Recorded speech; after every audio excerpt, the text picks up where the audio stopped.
nagaye ekintu kimu genda wali ku YouTube sateka SB4 Media. Subscribe, comment, like and share. Together ku mwana gwa Fresh Kid. Right now Fresh Kid yaliko. Fresh Kid atwendinze. Ayimba mwana mtu wa miaka 7. Ensonga eyo jogerako ki eshiki? Ensonga ya Fresh Kid mukama mulungi nti mfunyo mukisa nenjogerako kubanga bulijja bajogerako bagiyita mabbali. Tusoke tunulire Fresh Kid alina emyaka emeka. Mu byafaayo bya music wa Uganda. Teri mwana muto yali afunye erinnya Fresh Kid lyafunye. Kitegeeza kya bulambuzi. Naitwa Wildent Minister teya move. Kati bwe tumala okumanya ati kino kya bulambuzi. Gwe minister nga gwe omwana ono obaddenga wa okumulaba mwe mwagala bivuddeyo abaleta navayo naye mulabye nga avuddeyo kakati minister naye ata minister agamba kwaje emyaka asana afune ki education asana agenda jiwa abana be nasa oli mwana we agenda jiwa abana be oli mwana we kyetugamba minister nabo benyini abali mu government ababera mbintu bya katemba n'okuyiyiriza buli kadde amalya gensimbi n'okwefuula mbu bakola nnyo abana bali ku nguudo waneka tuovuge motoka okuvali ku sawa ya Queen paka ku Delta TV wajjudde bana abo si bana ba Uganda waliwo n'obwana obuto bwe bakwatira wano mama wako ng'akakutte baagala shillings 10 abo si bana ba Uganda Kenya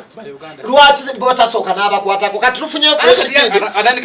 Fresh Kid muveeko kuba kati yabeeramu n'emitwalo 5 amulabyeko ababeera ne Fresh Kid bamugambyeko nti bamulemereddwa olwo olugezigezi nandi kati afudde ku future ya kimwana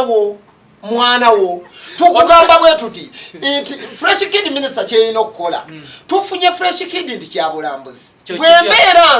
bwembeera minister nandibadde nsooka kwata mwana oyo ne mutwala wa president ku byobulambuzi bakyalina ebintu kati waliwo kati nga Miss kati nze nfunye Fresh Kid nga nziramu oyo trash wa Miss Cave no sense Miss Cave agenda kuyamba ki Uganda wano mwatuleetera ekivubuka simanyi kibasi simanyi kyani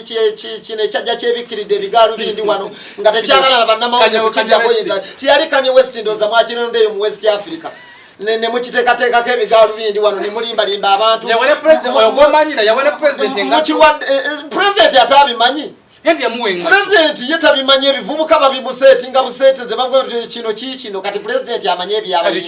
olaba feta tumanyi amajiba shira ava nungi bakabunye sembo gafena feta tumanyi abayimbye mu generation kale sawo kyogamba badire Fresh Kid goloza lwaki president buli lwayagala okusinkana abavubuka asinkana abantu bakulu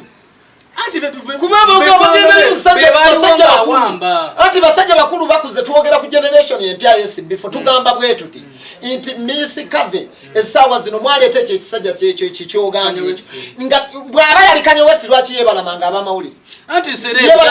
otuyamba kiwanonye ekiwano oli ku nnyonyi yaffe ya government mwotambulira ogenze yo feze simanyi oli serebu wansi yonna ogenze yo simanyi wa eno gye bazaala medicine ko waku eruwero ngezirobwe olabya abaana toba wadde nangoye obasuubiziza busuubiza Kanye West walya sente meka kwata Fresh Kid mukolere collab ne Justin Bieber nga government Miss Cave suleri uyo Miss Cave mwagaza ati ofunye Fresh Kid kwata Fresh Kid mukolere collab ne Justin Bieber oninge YouTube channel yenga agirina ko ovunanyizibwa oluyimba lwa Fresh Kid ne Justin Bieber lusobola okuleka Uganda kyekimu nga tewali agitegedde ensonga yo ntuufu so ebintu byebaddamu okumalanga obudde bonna ababadde nga basinya ku nsonga za Fresh Kid baziyise trash twayanziza nagenti oli ku SB4 Media wali ku YouTube subscribe likinga sharinga ofune interviews esaliko agamba nti baba kunyumiriza wewulirire onyumirwe atoyike mbadde ne mwana mulenzi LIL PAZO